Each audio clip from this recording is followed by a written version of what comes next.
Hello বন্ধুরা, আমি আবার একটা নতুন ভিডিও নিয়ে তোমাদের কাছে চলে এসেছি। তো আজকে বানাবো কাঁচা আম দিয়ে টক ডাল। তো টক ডাল বানানোর জন্য আমি এখানে আগে দেখো মুসুর ডালটাকে একটু সেদ্ধ করে নিয়েছি।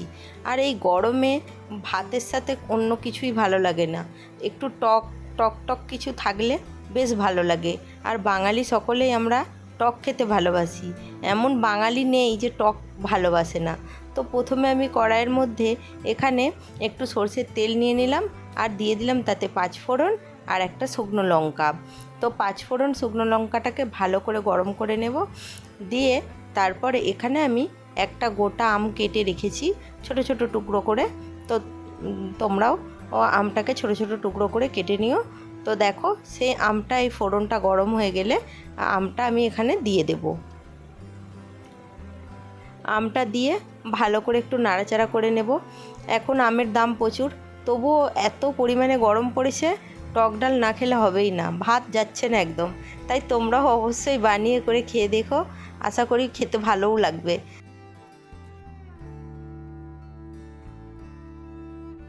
আমগুলোকে একটু বেশ ভালো করে এপিট ওপিট করে ভেজে নেব।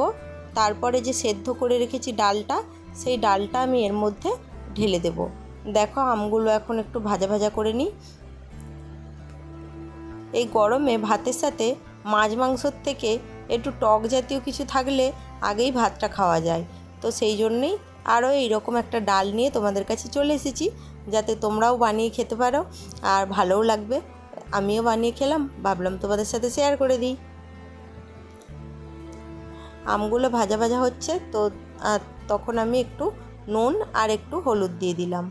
ডালে যদি নুন আর হলুদ দেওয়া থাকে তাহলে এখানে হলুদটা আবার দেওয়ার দরকার নেই, আর নুনও পরিমাণ মতো দিও। আমার যেহেতু ডালে আমি নুন আর হলুদ কিছুই দিয়ে সেদ্ধ করি না, শুধু ডালটা সেদ্ধ করে নিয়েছি, তাই আমি এখানে একটু হলুদ আর নুনটা বেশি করে দিয়ে দিলাম। তো নুন আর হলুদটা দিয়ে ভালো করে ঘেঁটে নিয়ে আমি এরপর এখানে দিয়ে দেবো আমার যে ডালটা সেদ্ধ করা আছে সেটা।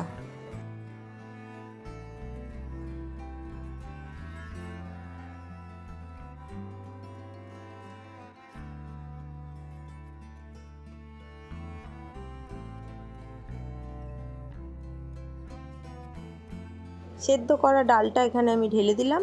আর দেখো ডালটা ঢেলে দিয়ে ভালো করে ঘেঁটে নিয়ে আমি এখানে জল ঢেলে দেব। ডাল অবশ্যই পাতলা করবে। আমডাল কোনো দিনও মোটা হয় না, বেশ পাতলাই হয়, পাতলা হলেই খেতে ভালো লাগে। তো এই ডালেতে বেশ পরিমাণে আমি একটু জল দিয়ে দিলাম। দিয়ে ডালটা যখন ফুটতে থাকবে তখন আমগুলো দেখবো সেদ্ধ হয়ে গেছে নাকি।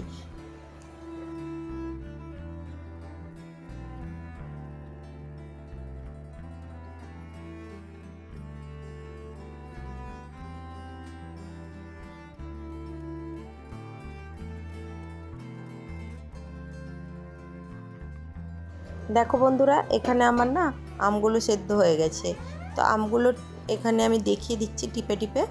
আর আমগুলো একটু টিপে এর মধ্যে কেন দিচ্ছি, যাতে ডালটা বেশ টকটক লাগে আরও, তাই আমগুলোকে খুন্তির সাহায্যে একটু টিপে দিলাম।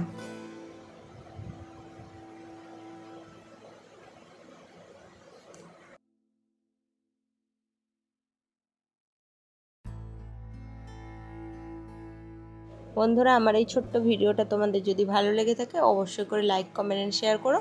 আর যারা আমার চ্যানেলে এখনও নতুন তারা অবশ্যই করে চ্যানেলটা সাবস্ক্রাইব করে চ্যানেলটার পাশে থেকো। তো তোমরা পাশে না থাকলে চলবে না। ডালটাতে আমার নুনের পরিমাণ একটু কম ছিল, তাই আমি আর একটু নুন দিয়ে এটা ঘেঁটে দিলাম।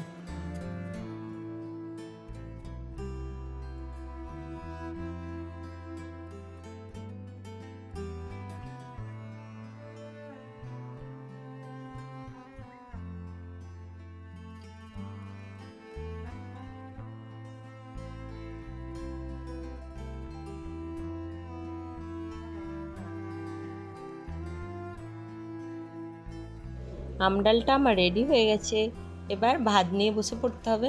তো দেখতেই পাচ্ছ ডালটা কতটা পাতলা হয়েছে, এরকম পাতলা রেখো। আর এরকম টক টক ডাল খেতে খুবই ভালো লাগে, তোমরাও বানিয়ে করে খেয়ে দেখো।